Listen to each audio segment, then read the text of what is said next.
सम्पूर्णमा नमस्कार। म चाहिँ कासिम महता। म अहिले साउदी अरबको यो आइल सिटीदेखि अब्जोब जाने क्रममा म यो राजमार्गमा रहेको छु। यो सँगसँगै आज हामीसँग हुनुहुन्छ, कुराकानी हामी गर्नेछौँ। देशदेखि विदेशसम्मको यात्रा कस्तो रह्यो, कसरी चाहिँ यहाँसम्म आइपुग्दा के कस्ता किसिमका चुनौतीहरू पुग्नुभयो भन्ने कुराको बारेमा हामी कुराकानी गर्नेछौँ। हामीसँग हुनुहुन्छ आदरणीय व्यक्तित्व श्री रामचन्द्र पौडेल आदरणीय दाइ हुनुहुन्छ। उहाँसँग कुराकानी गर्नेछौँ। यो सँगसँगै अब उहाँसँग कुराकानी गर्ने क्रम हामी अगाडि बढाउने गइरहेका छौँ। यो सँगसँगै अब दाइसँग कुराकानी गर्न गइरहेका छौँ। दाइलाई अब हामी जोड्न चाहन्छौँ। दाइलाई स्वागत छ।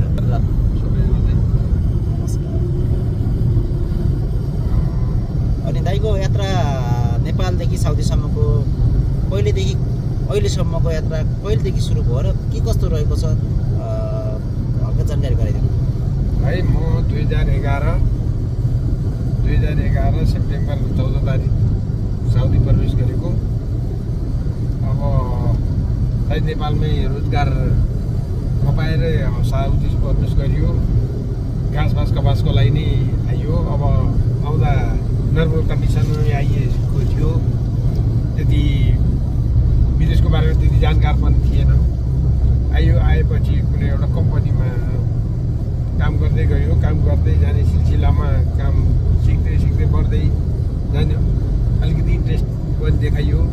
अब गाडीहरू पनि मैले यहाँ आएर नै गाडी चलाउनु सिकेको। गाडीको लाइसेन्सहरू पनि यहाँ आएर निकालियो। अनि त्यसपछि बिस्तारै अब आउने जाने क्रम बढ्दै गयो। सुरुमा त अब खासै त्यस्तो केही थिएन। 2-4 वर्ष टाइम पास जस्तै भयो।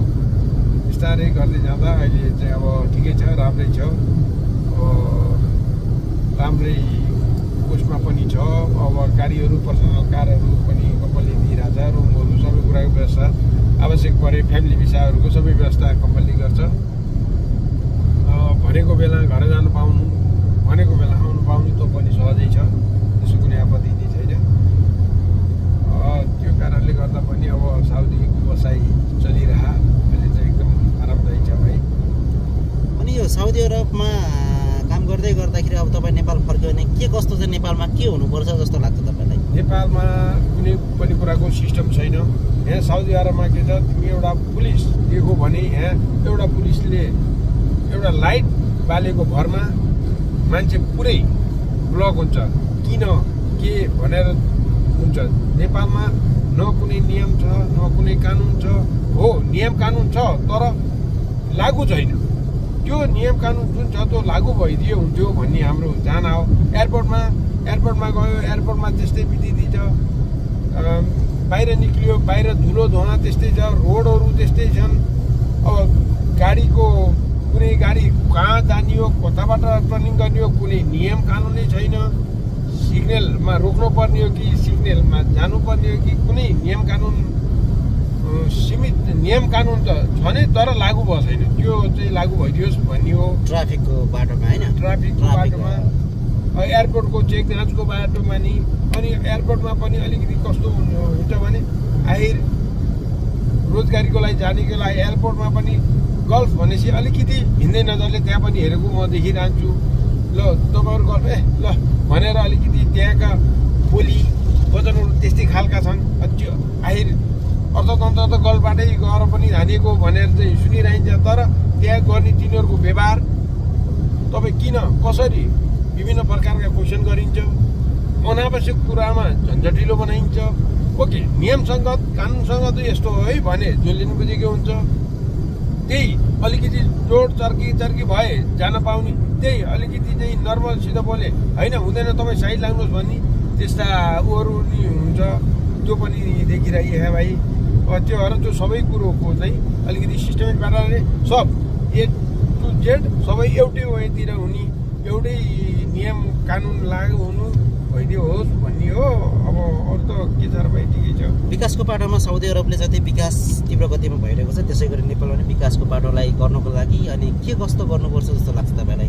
नेपालमा विकास साउदी अरबको जति गर्नको लागि त अब भाइ कसरी के गर्नुपर्छ भन्दा पनि अब पहिले त हाम्रा नेताजीहरूलाई आफूलाई नै नपुग्ने ठाउँ उहाँहरूले उठेर बस्नु भए उहाँहरू चाहिँ आज चप्पलमा आएर मलमा गएको हामीले देखिएकै छ उहाँहरूले अब त्यो सबै कुरोहरू बन्द गर्नुपर्ने हुन्छ अब यो कुरो लो कुनै कसैले चाहिँ म यस्तो गर्छु कृषिमा म लगानी गर्छु भन्दा त्यहाँ सरकारले सहयोग गर्नुपर्ने हुन्छ म उद्योग कल कारखाना खोज्छु भन्दा त्यहाँ सरकारले सहयोग गर्नुपर्ने हुन्छ सहयोग गर्नुपर्ने ठाउँमा उद्योग दर्ता गर्न जाऊ त्यहाँको उद्योग दर्ता गर्न ओके कति लाख मलाई उसले कति पैसा दिए तेरो यति पैसा दिए तेरो उद्योग दर्ता हुन्छ नभए त हामी चाहिँ अरूहरू पार्छौँ यो हुँदैन प्रक्रियासँग नियमसँग आएको डकुमेन्टलाई पनि उनीहरूले एक्सेप्ट गर्दैन भाइ त्यो पनि अब देखेकै जाने कुरो हो त्यसो भयो भने आर्थिकमा धेरै लिप्त भएको देखियो त्यसले गर्दाखेरि चाहिँ आगामी दिनमा आर्थिक नभन्दा नि एउटा सिस्टममा गएर होइन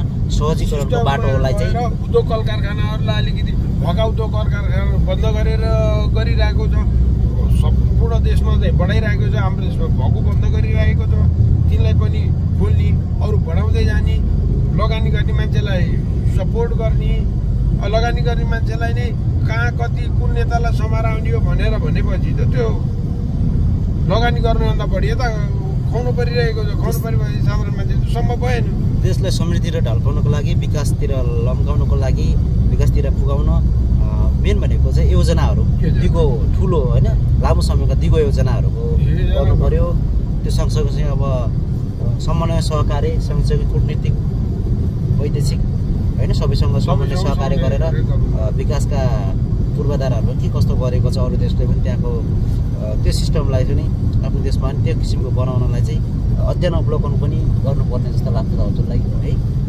सँगसँगै अब तपाईँ जसरी